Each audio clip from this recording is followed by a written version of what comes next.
हमारा इस्लाम क्या कहता है? मुसलमान लड़कियां जो है ना वो मर्दों के लिए खेत है। अच्छा।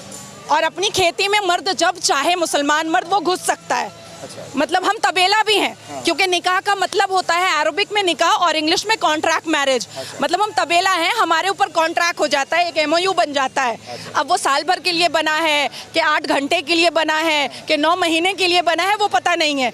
इमाम हसन हुसैन को मारने वाला मुसलमान तो आप अपने आप को आकर मुसलमान काफिर क्यों नहीं बोलता है? सनातनी ने तो कभी नहीं सुना हमने कि एक सनातनी ने दूसरे सनातन को मार दिया। मैंने रामायण पढ़ी, मैंने भगवत गीता पढ़ी। देखिए राहुल गांधी जी आधे अंग्रेज हैं, अभी तक डिसाइड नहीं कर पा रहे हैं कि संविधान मानना भी है कि नहीं मानना है। और दिस इज द रीजन कि जब हमारे हिंदुस्तान का कानून अभी इस बार मॉनसून सेशन में आया ना तो सबसे ज्यादा कांग्रेस ने आवाज उठाया, क्योंकि जिन्ना का बनाया हुआ उनको शरिया लॉ पसंद था और ब्रिटिश का बनाया हुआ कानून पसंद था। हिंदुस्तान इनको पसंद नहीं है। हिंदुस्तान से ये शीश महल बनाते हैं बस, और कुछ नहीं। चोर को हम डकैत बोले, चोर बोले, चुट्टा बोले, उचक्का बोले, कमीना बोले, बात तो एक ही है ना, बात तो एक ही है ना। अच्छा। तो कोई भी नाम रख ले, चोर तो चोर ही होता है। कोई फर्क नहीं। जय श्री राम। जय श्री राम। नमस्कार, मैं सुमित तिवारी, द न्यूज़पेपर में आप सभी का बहुत बहुत स्वागत है। आज हमारे साथ में नाजिया खान जी मौजूद हैं। इनसे आज हम बात होगा देश के बारे में, आज बात होगा चंद्रयान के बारे में, आज बात होगा 2024 के चुनाव के बारे में। क्योंकि कहा जा रहा है कि चंद्रयान चंद्रमा में पहुंच चुका है, भारत विश्व गुरु बनने के रास्ते पे आगे चल चुका है। इन सारे मुद्दों पर बात करेंगे। 2024 में क्या लग रहा है, किसका पलड़ा भारी दिखाई दे रहा है? मैम आपका स्वागत है हमारे channel. Thank you so much. क्या लग रहा है, चंद्रयान तो चंद्रमा में पहुंच चुका है और एक तरफ पड़ोसी मुल्क पाकिस्तान के बारे में तो क्या ही कहना, तो क्या कहना चाहेंगे कि आप भारत विश्व गुरु बनने के रास्ते पे चल रहे हैं? बन चुका है। आप सोचो ना कि पूरी दुनिया ने हमारे तिरंगे झंडे को 15 अगस्त में लहराया, मान दिया, सम्मान दिया। और अब तो चांद भी हमारा है, अब तो चांद पे भी तिरंगा झंडा लग चुका है। तो मोदी जी का जो एक ड्रीम था, जो सबने देखा था कि हमारे भारत के प्रधानमंत्री श्री नरेंद्र दामोदर दास मोदी जी हों और हम चांद पे चलेंगे, तो आज वो सपना भी पूरा हो चुका। और कल तो जो मतलब एक्साइटमेंट था वो मैं लफ्ज़ों में बयान नहीं कर सकती हूँ। I know but I can't explain in words. देखिए सनातन धर्म में ना एक ठहराव है। मैं मुसलमान हूँ, मैंने 30 पारा पढ़ा है, मैं हदीस पूरा पढ़ चुकी हूँ। जिन्ना का बनाया हुआ 1937 का शरिया लॉ के हिसाब से बहुत सारे केसेस देखे हैं। 3 तलाक मैंने बैन करवाया, पॉलीगेमी हलाला पर को बैन कराने के लिए मैं सुप्रीम कोर्ट में गुहार लगा रही हूँ। बंगाल में बहुत सारे ऐसे केसेस देखती हूँ। लेकिन सरकार जो पहले थी मौन व्रत की और इटली का पास्ता खा रही थी, उस सरकार ने सिर्फ और सिर्फ अत्याचार किया है और क्राइम करवाया है और क्रिमिनल्स को बनाया है।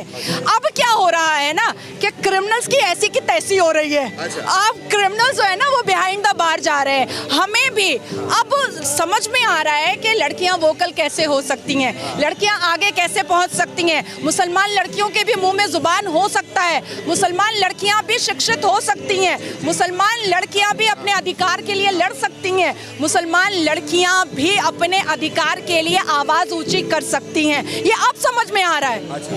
एक ऐसी पार्टी थी जो मुंह में लड्डू लेकर बैठी थी और सबको टोपी पहनकर टोपी पहना रही थी। अच्छा। ठीक है, तो हमें ऐसी पार्टी नहीं चाहिए। आज कहा जाता है कि अरे योगी जी क्या हैं, वो तो सनातनी हैं, वो तो हिंदू हैं। भाई उनको किसी से प्रॉब्लम नहीं है, किसी धर्म से प्रॉब्लम नहीं है। बस इतना है कि वो अपने धर्म से बहुत ज़्यादा मोहब्बत करते हैं, क्योंकि उनके धर्म और भगवत गीता ने उनको बहुत अच्छी बातें बताई हैं। भगवत गीता में ना 3 तलाक की बात नहीं लिखी हुई है, भगवत गीता में ना पॉलीगेमी 4 शादी की बात नहीं लिखी हुई है, भगवत गीता में ना निकाह मुत्ता की बात नहीं लिखी हुई है कि 1 घंटे के लिए सेक्स करो और छोड़ दो तलाक दे करके। ये भगवत गीता नहीं बताता है। भगवत गीता इंसान की जिंदगी को एक रास्ता दिखाता है, लेकिन वहीं पर on the other hand Quran में लिखा हुआ है तलाक देना, खुला लेना, 4 शादियां करना, 10 बच्चे पैदा करना, हमें खेत बोलना। हमारा इस्लाम क्या कहता है? मुसलमान लड़कियां जो है ना वो मर्दों के लिए खेत है। अच्छा। और अपनी खेती में मर्द जब चाहे मुसलमान मर्द वो घुस सकता है। मतलब हम तबेला भी हैं, क्योंकि निकाह का मतलब होता है अरबिक में निकाह और इंग्लिश में कॉन्ट्रैक्ट मैरिज। मतलब हम तबेला हैं, हमारे ऊपर कॉन्ट्रैक्ट हो जाता है, एक एमओयू बन जाता है। अब वो साल भर के लिए बना है कि 8 घंटे के लिए बना है कि 9 महीने के लिए बना है, वो पता नहीं है। तो इतनी इनसिक्योरिटी जो इस्लाम धर्म के कुरान ने समझाया है, होली वॉर बताया है, जिहाद बताया है, उसके बाद 1000 से ऊपर जंगें बताई हैं, इमाम हसन हुसैन को मारने वाला मुसलमान, तो आप अपने आप को आकर मुसलमान काफिर क्यों नहीं बोलता है? सनातनी ने तो कभी नहीं सुना हमने कि एक सनातनी ने दूसरे सनातन को मार दिया। मैंने रामायण पढ़ी, मैंने भगवत गीता पढ़ी। अच्छा देखिए, हमारी 5 किताबें हैं आसमान की, तौरात, ज़बूर, इंजील, बाइबल, कुरान। तो जब यूसीसी आता है तो ये कहते हैं हम मॉडिफिकेशन नहीं होने देंगे। तो अल्लाह ने भी तो मॉडिफाई किया, अल्लाह ने तो डायरेक्ट कुरान दिया नहीं, तौरात, ज़बूर, इंजील, बाइबल, तब कुरान दिया। तो मॉडिफाई करने के लिए अगर मोदी जी के रूप में एक फरिश्ता आसमान से आ गया है तो हमें तो ब्लेसिंग समझ के ले लेना चाहिए ना। तो मैंने ले लिया है। मुस्लिम समाज से आती हैं, आप बेबाकी से खुल के आज हमसे बात कर रही हैं, लेकिन दूसरी तरफ राहुल गांधी अमेरिका जाते हैं, वो बोलते हैं कि देश के अंदर मुसलमान असुरक्षित हैं, मुसलमान को दबाया जा रहा है, मोदी सरकार में मुसलमानों के साथ अत्याचार किया जा रहा है। देखिए, जो सांसद में आंख मारता है और फ्लाइंग किस करता है, वो कितना बड़ा चरित्रहीन है, ये दुनिया देख रही है और जनता भी समझ रही है। तो ऐसे नेता के बारे में मुझे नहीं बात करने की जरूरत है, मैंने संविधान पढ़ा है। तो मोहब्बत की बात करते हैं। दुकान में तो मोहब्बत बिकती नहीं है, ये तो दिल में होती है, हृदय में होती है। अच्छा। कौन सी दुकान में बिकने लगी मोहब्बत? तब तो हम माँ भी खरीद लेते दुकान से, बच्चा भी खरीद लेते दुकान से। देखिए, राहुल गांधी जी आधे अंग्रेज हैं, अभी तक डिसाइड नहीं कर पा रहे हैं कि संविधान मानना भी है कि नहीं मानना है। और दिस इज़ द रीज़न कि जब हमारे हिंदुस्तान का कानून अभी इस बार मॉनसून सेशन में आया ना, तो सबसे ज़्यादा कांग्रेस ने आवाज़ उठाया, क्योंकि जिन्ना का बनाया हुआ उनको शरिया लॉ पसंद था और ब्रिटिश का बनाया हुआ कानून पसंद था। हिंदुस्तान इनको पसंद नहीं है, हिंदुस्तान से ये शीश महल बनाते हैं, बस और कुछ नहीं। मैम, ये बताइए, क्या लग रहा है कि मोदी सरकार ने 9 साल में जो काम किया है, उस 9 साल के बलबूते 24 में सही लग रहा है कि हैट्रिक मार पाएगी, या फिर इस बार राहुल गांधी का चांस लग रहा है आपको? जय श्री राम, जय श्री राम। बस मोदी और कुछ नहीं है, कुछ भी नहीं है। 24, 25, 26, 27, 28, 29, 30, 31, 32, 33, 34, 35, 50, 100 मोदी जी। हमारा आने वाला फ्यूचर भी कहेगा कि मम्मा ले आओ मोदी जी को फिर से, हमारा मुस्तकबिल अच्छा हो जाएगा। हम कामयाब हो जाएंगे, मुसलमान कौम कामयाब होगा, मुसलमान लड़के समझेंगे कि औरत का वैल्यू क्या होता है। 7 फेरे का मतलब 7 वचन होता है, चुटकियों में फोन में 3 तलाक नहीं होता है। अच्छा। तो मुसलमान कौम के लिए मोदी जी ब्लेसिंग है, फरिश्ता है। तो ये क्या लग रहा है फिर, जो एक महागठबंधन हो चुका है, इंडिया नाम दे दिया गया है, ये कमाल नहीं कर पाएगी 24 में? देखिए, चोर को हम डकैत बोले, चोर बोले, चोट्टा बोले, उचक्का बोले, कमीना बोले, बात तो एक ही है ना, बात तो एक ही है ना। अच्छा। तो कोई भी नाम रख ले, चोर तो चोर ही होता है, कोई फर्क नहीं पड़ने वाला, कोई फर्क नहीं पड़ता है। अब चोर को चोर बोलिए या चोट्टा बोलिए, बात तो एक ही है। अच्छा। तो क्या लग रहा है मैम, चंद्रयान तो ऊपर पहुंच चुका है, लोग बोल रहे हैं कि अब तो पाकिस्तान के बारे में खुल के बात करती हैं, तो क्या लग रहा है, पाकिस्तान के झंडे में चंद्रमा है, चांद है, और हमारे चांद पे तिरंगा है, तो क्या लग रहा है, क्या बोलना चाहिए? देखिए, जिन्ना एक ऐसा व्यक्ति था, पाकिस्तान एक ब्लफ है। अच्छा। पाकिस्तान एक ब्लफ है, भीख में कटोरे में दिया हुआ भीख है वो जमीन, ठीक है। और जिन्ना को ये बात पता थी कि वो देश वो कभी भी कामयाब नहीं करेगा। अब इसलिए उन्होंने क्या किया है कि अपने झंडे में ही चांद दे करके वहाँ पर लोगों को संतुष्ट कर दिया कि तुम इसी में संतुष्ट रहो।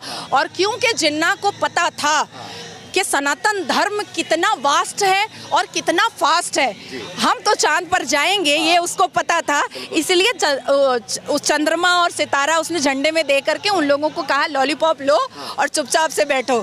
देखिए, मुझे तो लगता है कि हिंदुस्तान में जितने भी मुसलमान मोदी विरोधी हैं, उनको जा करके बॉर्डर पार कर लेना चाहिए और आटा और चावल के लिए लाइन लगा लेना चाहिए। मैम, मुस्लिम यहाँ के विरोध क्यों करते हैं मोदी को? मैं भी घूमता हूँ, लोगों से बात करता हूँ, लेकिन मुसलमान खाली बस मोदी से नफरत करते हैं, विरोध करते हैं, क्या वजह? जो पढ़ा लिखा जो कम्युनिटी है ना मुसलमान में, कभी नहीं छोड़ रही हूँ, कभी नहीं छोड़ रही हूँ। जो पढ़ा लिखा कम्युनिटी है वो कभी भी मोदी विरोधी नहीं करता है, क्योंकि पढ़ी लिखी कम्युनिटी हमेशा एक्सप्लोर करना चाहती है, इंटेलिजेंट होना चाहती है, अपने आप को बहुत आगे देखना चाहती है, शिक्षित होना चाहती है। ये वो लोग हैं जो लव जिहाद किया करते थे, जो हिंदू बच्चियों को पहला फुसला करके ट्रैप में फंसाते थे, उनका कन्वर्शन कराते थे, चोरी डकैती करते थे, बीवियों को लात मार करके छोड़ देते थे, बीवियों को बच्चा पैदा करने की मशीन समझते थे। या जो पहले पिछली जो सरकारें थी जिन्होंने एक मुसलमान को जो एक यूज़ किया है, उस हिसाब से ये जितने भी लोग हैं, आज देखिए यूसीसी के विरोधिता में जो महिलाएं उतरी हैं वो किसी ना किसी ऑर्गेनाइजेशन और एनजीओ की मेंबर है, ठीक है। और उसको उस एनजीओ को पैसा कहाँ से आ रहा है ये हम सबको पता है, बोलने की ज़रूरत नहीं है। लेकिन क्यों आखिर वोटिंग में क्यों आया कि 67.2% मुस्लिम महिलाओं ने यूसीसी को सपोर्ट किया? क्यों आया? बिल्कुल। तो सच्चाई तो दूध का दूध पानी का पानी हो रहा है ना। तो मुस्लिम कम्युनिटी जो किसी ना किसी पार्टी की चाटुकारिता है, सिर्फ वही मोदी विरोधी कर रही है। लेकिन जो इंडिविजुअल है, जो शिक्षित है, वो सारे लोग मोदी जी के पास है। मोदी जी क्या काम आपको अच्छा लगा? सारे काम, अच्छा, सारे काम, कोई भी काम खराब ही नहीं है उनका। बेरोजगारी का मुद्दा उठता है देश में। अरे भाई, हम चांद पे पहुंच गए हैं, आप टमाटर पे अटके हुए हैं। वही तो सवाल है मैम, वही सवाल है। उनको हमको नहीं अटकना है। हमारे बच्चे पढ़ रहे हैं, हमारी लड़कियां पढ़ रही हैं, हमारी बेटियां महफूज हैं, निर्भया नहीं हो रहा है, अजमल खसब नहीं आ रहा है, 26/11 नहीं हो रहा है, महाराष्ट्र में याकूब मेमन नहीं रह पा रहा है। अब इससे बड़ी बात और क्या हो सकती है? इससे बड़ी बात और क्या हो सकती है? क्या चाहिए? कश्मीर में पत्थरबाज दोबारा चाहिए? बिल्कुल नहीं चाहिए। अजमल खसब दोबारा चाहिए? नहीं चाहिए ना। क्या चाहिए आपको? याकूब बेरोजगारी भी नहीं चाहिए। अरे सब कुछ हो रहा है, सब कुछ हो रहा है, सारी चीजें बैलेंस हो रही हैं। अरे 9 साल ही तो हुआ है और 9 साल में चांद में झंडा लहराया है। देखिए कैसे कितनी खूबसूरती से लहरा रहा है। राहुल गांधी इसका योगदान पंडित जवाहरलाल नेहरू को दे रहे हैं पूरी तरीके से। देखिए, मैं इस बारे में कोई बात नहीं करना चाहती हूँ।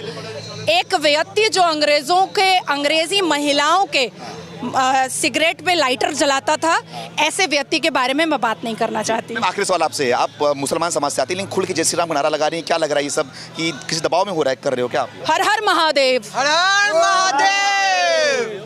मैं पूजा भी करती हूँ, मैं नमाज भी पढ़ती हूँ। और आज तक जितनी भी मुस्लिम महिलाएं संसद में बैठी हैं, चाहे वो टीएमसी के सरकार की हो, ये लंबे लंबे नाखून रखती हैं, नेल पेंट लगाती हैं, लाली पाउडर लगाती हैं, तो कैसे नमाज होती है, कैसे वजू होता है? ममता बनर्जी जो पेट भर करके अफ्तार करती हैं, क्या वो कुरान में लिखा हुआ है? 21 जुलाई को शहीद दिवस में ममता बनर्जी ने एक हिंदू से अजान करवाया, कौन सा मुसलमान खड़ा हुआ उनके अगेंस्ट में? कोई नहीं खड़ा हुआ। मैं खड़ी हुई, मैंने हाई कोर्ट में केस फाइल किया। ममता बनर्जी ने कभी भी उर्दू लैंग्वेज के पढ़े हुए बच्चों के लिए कभी भी कोई नौकरी नहीं रखी, कभी भी उर्दू मीडियम स्कूल में बंगाली नहीं पढ़ाया। और रोज मंच पर चढ़ करके बोलती हैं कि अरे जो यहाँ पर बंगाली नहीं बोलेगा हम उसको यहाँ का वोटर नहीं मानेंगे। उसके लिए भी मैंने हाई कोर्ट में गुहार लगाई कि उर्दू मीडियम स्कूल में भी बंगाली दीजिए। तो ये जितने झुट्टे लुच्चे नेता है ना, ये मुसलमान के नाम पर सिर्फ वोट लेते हैं पर मुसलमानों का भला नहीं करते हैं। मैम, आखिरी सवाल आपसे ये है, छोटा सा सवाल है कि मणिपुर में जो घटनाएं हुई वो तो नहीं होना चाहिए, ठीक है, उसके बारे में मुद्दा उठता है, लेकिन दूसरी तरफ पश्चिम बंगाल को नजरअंदाज किया जाता है और राजस्थान को लूट परेड हुआ है। मैं थी वहां पर, उसके हाथ खाली में 12 साल की बच्ची का बलात्कार हुआ। अब चीफ मिनिस्टर ममता बनर्जी ने बोला प्रेग्नेंट थी, लव अफेयर था इसलिए हो गया। कालियागंज में 9 साल की बच्ची का बलात्कार हुआ। ममता बनर्जी ने इन फ्रंट ऑफ मीडिया कहा है, अपने गवर्नमेंट की मीटिंग में मन से कहा है कि अरे वो तो व्हाट्सएप हम लोग चेक किए, बहुत प्यार मोहब्बत था इसलिए बलात्कार हो गया। मतलब उनके हिसाब से प्यार मोहब्बत होने से बलात्कार हो सकता है। और वो कहती हैं कि उन्होंने LLB किया है, तो कानून में क्या लिखा हुआ है कि जब तक लड़की बालिग ना हो कंसेंशुअल सेक्स नहीं हो सकता है। तो कानून कहाँ चला गया भाई? तो जो राज्य के लोग आज इतनी बड़ी बड़ी बातें कर रहे हैं, उन्होंने वो अपने राज्य में क्या कर रहे हैं, आइए ना बंगाल जान चली जाएगी। जी, धन्यवाद, बहुत बहुत धन्यवाद। Thank you.